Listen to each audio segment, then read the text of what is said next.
In this video, I'm going to talk about will, which is called Vasiyyath.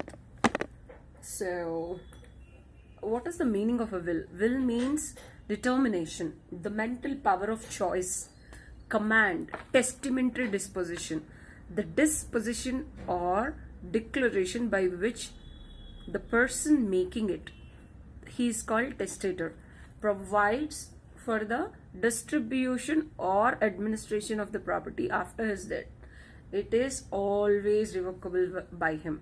So he can actually revoke even after writing a will. If suppose వాడు చచ్చిపోతున్నాడు, నేను చచ్చిపోతున్నాను అని చెప్పి కంగారు పడి will రాశాడు అనుకో, రాసిన తర్వాత ఆడు మళ్ళీ నార్మల్ అయిపోయి బతికాడు అనుకో, ఎవరెవరికైతే విల్ రాశాడో ఈ can actually get it back అనమాట. నేను బతికున్నాను కదా, ఆర్ లైక్ ఐఎమ్ ఓకే కదా, I will give you before I die again అని కానీ, లేకపోతే నా ఇష్టం వచ్చినప్పుడు నేను మళ్ళీ తిరిగిస్తానని కానీ చెప్పచ్చు అనమాట. So the important points and వసియత్ ఏంటంటే limitations, the power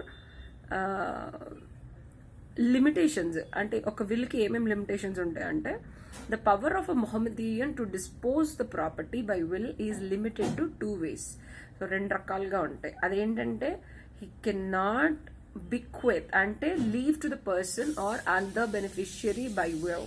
He cannot bequeath more than 1/3 of his property. So అతని ప్రాపర్టీలో 1/3 కన్నా అతను విల్లో రాయడానికి లేదు.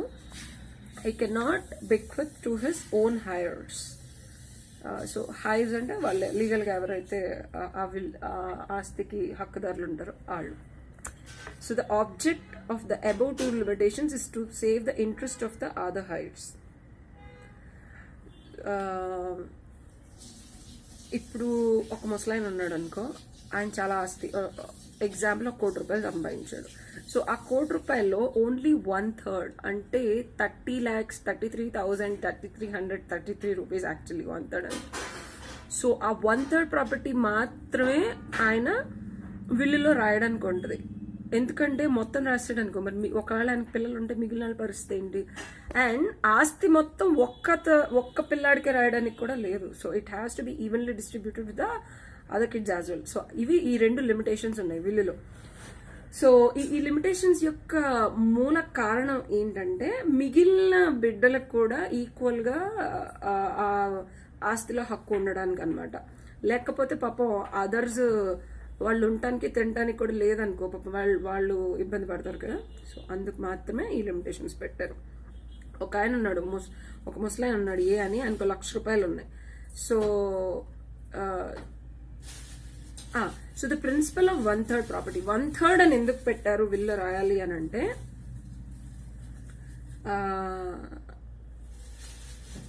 he is at ability to dispose by a will after deducting the funeral expenses and debts if any. ఒకవేళ ఆయన కనుక అప్పులు ఉన్నాయనుకో, so అప్పులు తీసేయాలి ఆయన రాసిన విల్లోంచి. అండ్ చనిపోయిన తర్వాత ఫ్యూనరల్ ఎక్స్పెన్సెస్ ఉంటాయి కదా, ఆ ఎక్స్పెన్సెస్ కూడా తీసేసిన తర్వాత డిస్ట్రిబ్యూషన్ జరుగుతుంది. సో అందుకని 1/3 ఆఫ్ ద ఎంటైర్ ప్రాపర్టీ అన్న ప్రిన్సిపల్ వచ్చాయి ఈ 2. 1 can not bequeath more than 1/3 of his property and he can not bequeath to his own heirs. So ఈ 2 ఇది ఒక ప్రాబ్లం లాగా ఇచ్చాడు 1,00,000 రూపాయల ఎగ్జాంపుల్తో. సో ఒకవేళ 1,00,000 రూపాయలు కనుక ఉంటే అది ఆయన విల్లులో ఎలాగా డిస్ట్రిబ్యూట్ అవుతుంది అని అంటే, ఒక ఆయన దగ్గర 1,00,000 రూపాయలు ఉన్నాయి, ఆయనకు 10,000 అప్పు ఉంది. సో ఫ్యూనరల్ ఎక్స్పెన్సెస్ 3,000 అనుకోండి. A executed a will in favour of X బిక్విత్తింగ్ 1/3 of his property. How much X get from the property. So X అనే అతనికి, అంటే అతని బిడ్డ కాదు, ఎవరు కాదు, ఎగ్జాంపుల్ ఒక బయట అతనికి విల్లు రాశాడు, ఆ విల్లులో 1/3 ఆఫ్ ద ప్రాపర్టీ ఇతనికి రావాలని. సో ఎక్స్కి ఎంత అమౌంట్ వస్తుంది? ఎగ్జాంపుల్ 1,00,000 రూపాయలు ఉన్నాయి అనుకుంటే కనుక ఫ్యూనరల్ ఎక్స్పెన్సెస్ ఒక 3,000, అప్పులు 10,000 తీసేస్తే 13,000. సో 87,000 ఉంటాయి 1,00,000లోంచి. సో అప్పులును ఖర్చులు తీసిన తర్వాతే ఆ మిగిలిన డబ్బులు ఆ లోంచి ఆ 1/3 ఆఫ్ ద ప్రాపర్టీ ఎక్స్ కలుతుంది. రెస్ట్ ఆఫ్ ద 58,000 అతని కనుక బిడ్డలు ఉంటే వాళ్ళు డివైడ్ చేసుకుంటారు. సో ఇదనమాట bequest to his own heirs. The second limitation is that the ముసల్మాన్ cannot bequeath to his own heirs.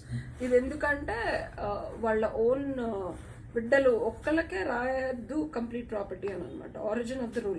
ఇది యాక్చువల్గా ఖురాన్లో లేదు 1/3 లిమిటేషన్ అనేది. ఒక ప్రొహిబిట్ యాబీ వికాజ్ అని అతను ఒంట్లో బాగోక బెడ్ రిడన్ అయిపోయాడు అనమాట. సో బెడ్ రిడన్ అయిన తర్వాత ఆయనకు కొంచెం ప్రాపర్టీ ఉంది, ఒక కూతురు కూడా ఉంది. ఆ అమ్మాయి తప్పించి ఇంకెవరు లేరు. సో ఒక ప్రాఫిట్ని పిలిచి తన ఎంటైర్ ప్రాపర్టీ మొత్తం పేదాలకి పంచేయండి అని చెప్తాడు. అప్పుడు ప్రాఫిట్ ఏమంటాడు, అలా చేయడానికి లేదు, ఎందుకంటే మొత్తం పూర్కి ఇచ్చేసి వాళ్ళ కూతురు ఎంత అంటది, ఇతను చచ్చిపోయిన తర్వాత ఒక్కతే కూతురు. So she has to take care కదా. సో అందుకని ఆ ప్రాఫిట్ ఏం చేశాడంటే, నువ్వు మొత్తం ఇవ్వడానికి లేదు, ఓన్లీ 1/3 ఆఫ్ ద ప్రాపర్టీ ఇవ్వడానికి ఉంటుంది, మిగిలింది ఆ అమ్మాయి you have to give it to her అని చెప్పాడు. So god has given to everyone on his dues. Each heir gets according to his share as per the law. He is not entitled to get more. Therefore, there shall be no bequeath to one who is entitled to inherit. If Musliman bequeaths any of his property, any one of his heirs, in excess to his usual share, it means he is violating the law of God and the principle of Quran. So ఈ 1/3 of property అనేది ఒక profit పెట్టాడు. But కానీ మొత్తం ఆశ తీసుకెళ్లి ఒక కొడుకో లేకపోతే 1 హైర్ ఒక కూతురుకో ఇచ్చేయడానికి కూడా వీల్లేదు. Because as per the Quran అందరికీ సమానంగా హక్కు ఉంది. సో ఒకవేళ దీన్ని కనుక వైలేట్ చేస్తే any Muslim, he's violating the law of god. So అదనమాట. సో ఒక్కవేళ అలా ఆయన కనుక రాసిచ్చినా అది ఇన్వాలిడ్ అయిపోతుంది. అదొక కేసులో ఒక గ్రాండ్ సన్కి రాసేస్తాడు ఒక ముసలాయన. రాసేసిన తర్వాత అతనికి ఒక కొడుకు ఉంటాడు అండ్ వాళ్ళ భార్య ఉంటుంది అండ్ ఆల్రెడీ చనిపోయిన కొడుక్కి ఇంకో కొడుకు ఉన్నాడు. సో ఓన్లీ ఒక గ్రాండ్ సన్కి వెళ్తుంది ఆస్తంత అంటే వెళ్ళదు. No, it has to be distributed between all. So ఆయన విల్లు రాసిన అది చల్లదు. ఎక్సెప్షన్స్ ఎక్కడ ఏమేమి ఎక్సెప్షన్స్ ఉన్నాయి ఇందులో అంటే, కన్సెంట్ ఆఫ్ కన్సర్న్ హైయర్స్. పైన రాసిన విల్లు ఎప్పుడు చెల్లుతుంది అంటే, మిగిలిన వాళ్ళు ఎవరైతే అక్క చెల్లెళ్ళు అన్నదమ్ములు వాళ్ళందరూ ఉన్నారో వాళ్ళందరూ కనుక బాగా ఆస్తులుండి మాకేం పర్లేదు ఆ డబ్బులన్నీ ఆ గ్రాండ్ సన్కి ఇచ్చేయండి అంటే కనుక అప్పుడు చెల్లుతుంది. హైయర్స్ అసలు లేనప్పుడు, ఒకవేళ అసలు ఎవ్వరూ లేరు అనుకో, ఆయనకి పిల్ల పాపలు ఎవరు పిల్ల జల లేకపోతే ఆ హోల్ ప్రాపర్టీ ఎవరికైతే రాసాడో విల్లు అది స్ట్రేంజర్ అన్న అవనివో అప్పుడు చెల్లుద్ది. So these are the 2 exceptions అనమాట. సో ఇది వసియత్ విల్ అంటే. ఇందులో capacity, every Mohammad of sound mind, ఎవరికి ఈ విల్లు రాసే కెపాసిటీ ఉంది, ఎవరు రాయొచ్చు విల్లు అంటే సౌండ్ మైండ్ ఉండాలి, మైనర్ అయి ఉండకూడదు, అండ్ వాళ్ళ ప్రాపర్టీ విల్లింగ్తో రాయాలన్నమాట. ఒకవేళ మ్యారేజ్ డౌరు డైవర్స్ అయితే the law of Quran and law of doctrine of puberty are applicable. In Indian Majority Act does not affect Muslims in above subjects, but the purpose of wills, Vasiyyath ki, the doctrine of puberty does not come into the force, and Indian Majority Act come into force. According to Section 3 of Indian Majority Act, the person is treated as a minor until he has completed 18 years, and the minor is under guardianship by the others of the court, then he must complete 21 years. So far as Vasiyyath, a Muhammadan having majority also have a sound mind is only entitled to dispose the property. So he should have a sound mind and he should be above 18, and if he is under a guardianship he should be about 21 to write a will. So that is his capacity. Form of Vasiyyath, ఏ రకంగా ఇవ్వచ్చు వసియత్, how అంటే విల్కి there is no prescribed form అన్నమాట. అది నోటుతో చెప్పచ్చు, రైటింగ్తో చెప్పచ్చు, బట్ ఇట్స్ ఆల్వేస్ సేఫ్ ఎవరైనా రాస్తే. ఎందుకంటే నోటుతో చెప్పారనుకో the proof of the burden is on legatee. ఎవరికైతే ఆ విల్ ఇస్తున్నాడో అతను పాపం ప్రూవ్ చేసుకోవాలి దట్ ఈయన నాకు చెప్పాడు నాకు ఇది ఇస్తానని అని. It cost him a lot. Like the proof on the legate lies heavily. It must be proved beyond reasonable doubts. అందరికి డౌట్లు వస్తాయి కదా, చెప్పాడు లేదా ఆవిడకి తెలుసు చనిపోయే ముందు. So it's always good to write it. Registration of the will is only optional. So will registration చేయడం కూడా optional. No writing is required, no registration is required. If a will is prepared by a Mohammedan but did not sign on it, even the will is valid. A Mohammedan will not require writing, signature or even attestation. So writing akkarledu, registration akkarledu, attestation akkarledu. Paper మీద రాస్తే సరిపోతుంది. So that's the form of wasiyah. So ఇప్పటి వరకు మనం ఏమేమి మాట్లాడుకున్నాం, వసియత్ అంటే ఏంటి, దాని లిమిటేషన్స్ ఏంటి, అసలు 1/3 రూల్ ఎలా ఆరిజిన్ అయింది, ఎక్సెప్షన్స్ ఏంటి, కెపాసిటీ ఏంటి, ఫామ్ ఏంటి. Next subject matter of legacy. The subject matter అంటే ఎలాంటి property need not be in existence at the time of making the will. So యాక్చువల్గా కాంట్రాక్ట్లో అయితే ప్రాపర్టీ అది చేతిలో ఉండాలి. సో సబ్జెక్ట్ మ్యాటర్, విల్ రాసేటప్పుడు ఇది చేతిలో ఉండకూడదు, బట్ చనిపోయే లోపు ఉండాలన్నమాట. ఎవరైతే విల్ రాస్తున్నారో అతను చనిపోయే లోపు ఉండాలి. Lapse of legacy, రివకేషన్.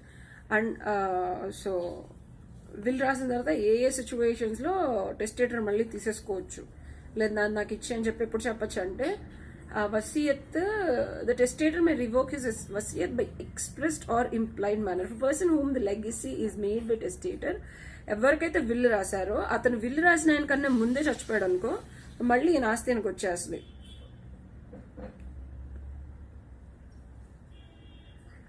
ఈయనకు వచ్చేసిన తర్వాత ఆ రాసిన అతను కాకుండా ఇతనికి ఎవరైతే బిడ్డ పాపలు ఉంటారో వాళ్ళకి వెళ్తుంది. So the provisions of Indian succession act 1925 do not apply to Muslims in this regard. So succession act of 1925 ఎవరికైతే విల్లు రాశాడో అతను ముందే చనిపోయాడు కదా, సో విల్లు రాశారు కాబట్టి చనిపోయిన అతనికి ఆస్తి, చనిపోయిన అతని పిల్లలకి ఆస్తి వెళ్తుందంటే it doesn't apply here.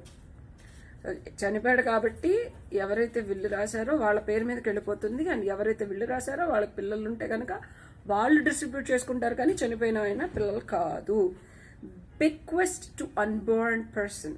Unborn పర్సన్కి ఒకవేళ విల్ రాస్తే అది వాయిడ్ అయిపోతుందని ముందే చెప్పాను, బట్ ఒకవేళ బిడ్డ కనుక ఆల్రెడీ కడుపులో ఉంటే అతని పేరు మీద కదా రాస్తే బిడ్డ 6 months పుట్టాలి, పుడితేనే వ్యాలిడ్ అవుతుంది. Executor. Mohammedan who bequeaths his property by Vasiyyath may appoint an executor for proper distribution. So, okay, will రాశాడు, ఎవరు డిస్ట్రిబ్యూట్ చేస్తారు? యూనో నేను చనిపోతున్నాను అబ్బాయి, నేను విల్లు రాశాను, సో నేను చనిపోయిన తర్వాత ఆ విల్లుని వీలునామాని డిస్ట్రిబ్యూట్ చేయాలి కదా. సో అది ముస్లిం అవ్వచ్చు, హిందూ అవ్వచ్చు, క్రిస్టియన్ అవ్వచ్చు, ఎవరినైనా పెట్టచ్చు ఎగ్జిక్యూటర్ కింద. మొహమ్మద్ కూడా అవ్వచ్చు. Contingent bequest. Contingent bequest is void. In conditional bequest, the condition is void, but the will is valid. ఇదేంటో నాకు తెలియదు, నాకు అర్థం కాలేదు. Suicide will. If a Muslim takes the poison to commit suicide, ఇది ఫుల్ కామెడీ అనమాట. Suicide చేసుకోబోయే ముందు అంటే పాయిజన్ తీసుకున్న తర్వాత విల్లు రాస్తే అది వాయిడ్ అట, ముందు విల్లు రాసి కనుక తర్వాత పాయిజన్ తీసుకుంటే వ్యాలిడ్. ఎవడు చూస్తాడు అడు ఎప్పుడు తీసుకున్నాడు, comedy. But anyway, this is suicide will. So this is about will Vasiyyath. I'll be talking about the distinction between Shahila and Sunila in the next video. Thank you so much for watching. Have a wonderful day.